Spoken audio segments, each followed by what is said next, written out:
কলকাতা হাইকোর্টের দ্বারস্থ এবার বিষ্ণুপুরের তৃণমূল বিধায়ক দিলীপ মণ্ডল।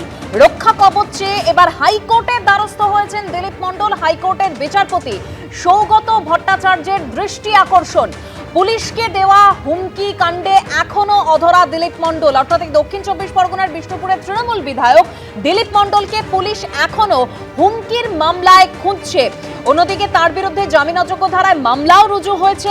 তবে এরই মধ্যে বেআইনি বন্দুক ও গুলি সমেত বিষ্ণুপুরের তৃণমূল বিধায়কের ছেলেকে হাতে নাতে পাকড়াও করেছে পুলিশ। তবে এই দিলীপ মণ্ডল এবার হাইকোর্টের দ্বারস্থ হয়েছে রক্ষা কবচ চেয়ে।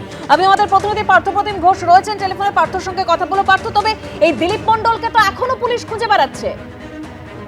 দেখো একেবারে, এবং দিলীপ মণ্ডল যিনি হচ্ছেন দক্ষিণ চব্বিশ পরগনার বিষ্ণুপুরের তৃণমূলের এবারে জয়ী বিধায়ক এবং আগে হচ্ছে প্রাক্তন প্রতিমন্ত্রী।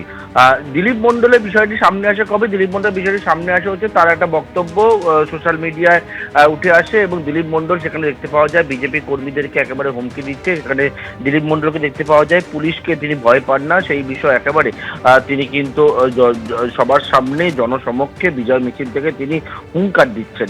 এবং এর পরবর্তীতে তার বিরুদ্ধে অভিযোগ, এবং সেই অভিযোগের পর গত 14 তারিখ দিলীপ মণ্ডলের বাড়িতে, অর্থাৎ তৃণমূলের বিধায়কের বাড়িতে পুলিশের হানা। এবং সেই বাড়িতে যখন হানা দেয় তখন পুলিশ যখন বাড়িতে গিয়ে পৌঁছায়, সেটি ক্যামেরা ফুটেজের সামনে এসে পৌঁছেছে এবং যেখানে দেখা যায় দিলীপ মণ্ডল হচ্ছে পুলিশ একটা খবর শুনে বাড়ির পিছন দিকে গিয়ে সেখানে যে জানালা টপকে তিনি হচ্ছেন একেবারে ড্রেন, পাশাপাশি হচ্ছে জলাজমি, সেই সব কিছু টপকে এমনকি পালাতে গিয়ে তার পায়ে চোট পান, পাজামা ছিঁড়ে যান, পাঞ্জাবি বদল করে টি শার্ট পরে সেখান থেকে কিন্তু খালি পায়ে তিনি বেরিয়েছেন। পরে এক অনুগামীর থেকে চটি নিয়ে তিনি কিন্তু সেখান থেকে গা ঢাকা দেন। 14 তারিখ থেকে বিভিন্ন জায়গায় তার খুঁজে তল্লাশি হলো, তার কোনো রকম ভাবে হদিশ পায়নি পুলিশ, কিন্তু মাঝে তিনি সোশ্যাল মিডিয়ায় এসে তার বক্তব্য, সেই বক্তব্য কিন্তু সামনে তিনি এনেছিলেন।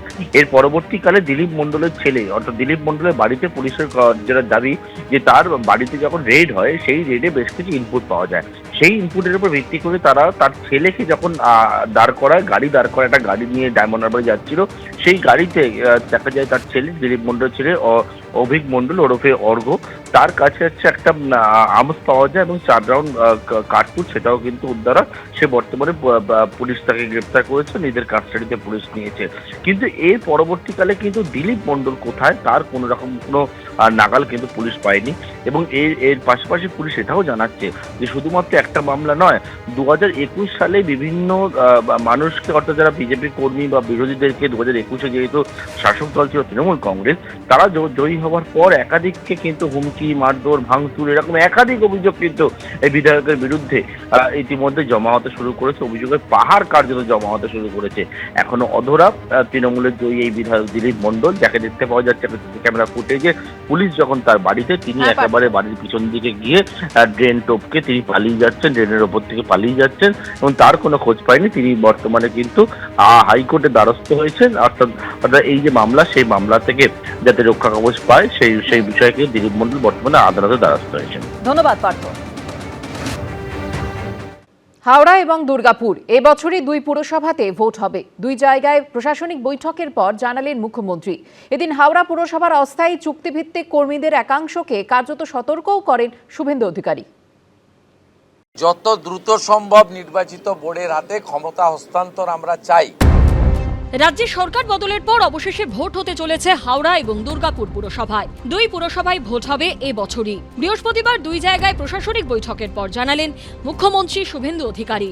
হাওড়া পুরসভায় শেষ ভোট হয়েছিল 2013 সালে, আর দুর্গাপুর পুরসভায় শেষবার ভোট হয়েছিল 2017 সালে। হাওড়া পুরসভার নির্বাচিত পুরবোর্ডের মেয়াদ ফুরিয়েছিল 2018 সালে, কিন্তু আইনি জট এবং ওয়ার্ড পুনর্বিন্যাস সংক্রান্ত জটের কারণে থমকেই ছিল হাওড়ার ভোট। প্রশাসনিক বৈঠক শেষে মুখ্যমন্ত্রী জানিয়েছেন এবছরের মধ্যেই হাওড়া পুরসভার ভোট হয়ে যাবে।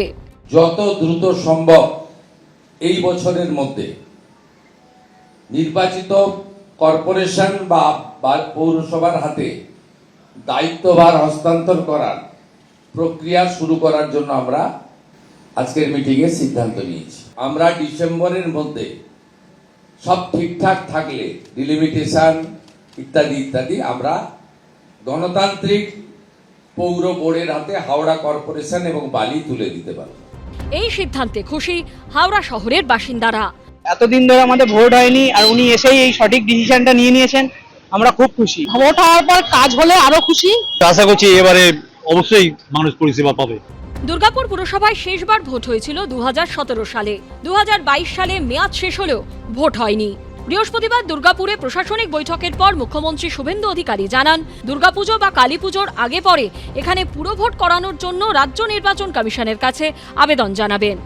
দুর্গাপূজা বা কালী পুজোর পরে যে কোনো সময় নির্বাচন করার বিষয়ে সংশ্লিষ্ট দপ্তরের মন্ত্রী অগ্নিমিত্রা পাল বা রাজ্য সরকার আমরা সহযোগিতা করব স্টেট ইলেকশন কমিশনকে। একটা কথাই আমি দুর্গাপুরের মানুষকে আশ্বস্ত করতে চাই, 2017 সালে আপনারা দুর্গাপুর কর্পোরেশনের ভোটে কেউ ভোট দিতে পারেননি। ভারতীয় জনতা পার্টির শাসনকালে কোনো নির্বাচনে কোনো ভোটার ভোটাধিকার থেকে বঞ্চিত হবেন না। বৃহস্পতিবার হাওড়া পুরসভার অস্থায়ী চুক্তিভিত্তিক কর্মীদের একাংশকে কার্যত সতর্কও করেন মুখ্যমন্ত্রী। এখানে 1700 জন লোক কাজ করেন পৌরসভা কর্পোরেশনে, ক্যাজুয়াল কন্ট্রাকচুয়াল। তাতে 500 জন অ্যাপ্রক্স তারা বেতন তোলেন, পরিষেবা দেন না। 8 ঘন্টা তো অনেক দূরের কথা, 8 মিনিটও দেন না, কারণ তারা রাজনৈতিক প্রভাবশালীদের আশীর্বাদ পুষ্ট। মানসিকতা বদলান, চিন্তা ভাবনা বদলান, নইলে এই সরকার এসব ক্ষেত্রে জিরো টলারেন্স নীতিতে চলবে। বাঁকুড়া, বীরভূম, পুরুলিয়া এবং 2 বর্ধমান এই 5 জেলার বিষয়ে দুর্গাপুরে প্রশাসনিক বৈঠক করেন শুভেন্দু অধিকারী। সুনীত হালদার, মনোজ বন্দ্যোপাধ্যায় ও পূর্ণেন্দু সিংহের রিপোর্ট, এবিপি আনন্দ। অনুপ্রবেশকারীদের কোর্টে না পাঠিয়ে বাংলাদেশ বর্ডারে বিএসএফ এর কাছে পাঠিয়ে দেওয়া হবে। হাওড়া প্রশাসনিক বৈঠক থেকে অনুপ্রবেশের বিরুদ্ধে কঠোর অবস্থান ফের একবার স্পষ্ট করে দিলেন মুখ্যমন্ত্রী। পাশাপাশি অবৈধ নির্মাণ থেকে পুকুর ভরাট, একাধিক ইস্যুতে কড়া বার্তা দিলেন শুভেন্দু অধিকারী। অনুপ্রবেশ থেকে রাজনৈতিক হিংসা, বেআইনি নির্মাণ থেকে জলাশয় ভরাট, বৃহস্পতিবার হাওড়ার প্রশাসনিক বৈঠক থেকে একাধিক বিষয়ে কড়া বার্তা দিলেন মুখ্যমন্ত্রী। ক্ষমতায় এসেই অনুপ্রবেশ আটকানোর দিকে নজর দিয়েছে বিজেপি সরকার। কাঁটাতার বসানোর জন্য বিএসএফের হাতে জমি তুলে দেওয়ার কাজ শুরু হয়ে গেছে। এই প্রেক্ষাপটে বৃহস্পতিবারের প্রশাসনিক বৈঠকেও ফের অনুপ্রবেশের বিরুদ্ধে কঠোর অবস্থান স্পষ্ট করে দিলেন মুখ্যমন্ত্রী। অনুপ্রবেশকারীদেরকে কোর্টে না পাঠিয়ে বাংলাদেশ বর্ডারে বিএসএফ এর কাছে পাঠানোর যে আইন কালকে কার্যকর হয়েছে, গতকাল পশ্চিমবঙ্গে পুলিশ কমিশনারকে এবং আরপিএফ কে ডাইরেক্টলি বলে দেওয়া হয়েছে হাওড়া স্টেশন থেকে সিএ এর আওতায় পড়েন না এমন বাংলাদেশি অবৈধ অনুপ্রবেশকারী ধরা পড়লে কোর্টে পাঠাবেন না, তাকে ভালো করে খাওয়া দাওয়া করিয়ে সোজা বনগাঁ পেট্রোপল সীমান্তে নইলে বসিরহাটে বিওপির কাছে পৌঁছে দেওয়ার ব্যবস্থা করতে এবং তার সংখ্যা প্রত্যেক সপ্তাহে থ্রু ডিজিপি সিএমওতে পাঠাতে হবে। রাজনৈতিক হিংসায় জড়িতদের বিরুদ্ধে পুলিশকে কড়া পদক্ষেপ নিতে নির্দেশ দিয়েছেন মুখ্যমন্ত্রী। রাজনৈতিক হিংসা এবং অন্যান্য আইন শৃঙ্খলা জনিত যা যা ঘটনা বিগত কয়েক বছরে ঘটেছে, ইনক্লুডিং মহিলাদের উপর অত্যাচার, পুলিশকে পরিষ্কার বলা হয়েছে নতুন করে এফআইআর করতে, এফআইআর নিতে, অ্যাকশন নিতে। বিজেপি সরকার ক্ষমতায় আসার পরই বেআইনি নির্মাণ ভাঙতে পথে নেমেছে বুলডোজার। এদিনও অবৈধ নির্মাণ থেকে পুকুর ভরাট, বৈঠক থেকে একাধিক ইস্যুতে কড়া বার্তা দেন শুভেন্দু অধিকারী। বিগত দিনে অবৈধ যে সমস্ত বিল্ডিং এখানে তৈরি হয়েছে তার ফ্যাক্ট ফাইন্ডিং অনুসন্ধানকারী টিম তৈরি করে যতগুলো জলাশয় বুঝিয়ে দেওয়া হয়েছে তার বিকল্প জলাশয় তৈরি করার পরিকল্পনা থেকে শুরু করে আমাদের অন্যান্য যে সমস্ত নীতি বিরোধী দুর্নীতি সম্পর্কিত যে সমস্ত কাজ করেছেন কিছু বিল্ডার্সরা, সেই বিষয়ে আমরা আলোচনা করে তদন্ত করার ব্যবস্থা করেছি। এদিন হাওড়ায় প্রশাসনিক বৈঠকে যোগ দেন রেলের আধিকারিকরাও। বিদায়ী সরকারের যে দৃষ্টিভঙ্গি ছিল, তাদের কাছে রেল ছিল শত্রু। আমরা রেলের পার্টে কি কি কাজ, আমাদের পার্টে কি কি কাজ, এর একটা লিস্ট আমরা করব জেনারেল ম্যানেজাররা তাদের ইঞ্জিনিয়ারিং সেলকে নিয়ে এসেছিলেন, তাকেও যুক্ত করে দিয়েছে।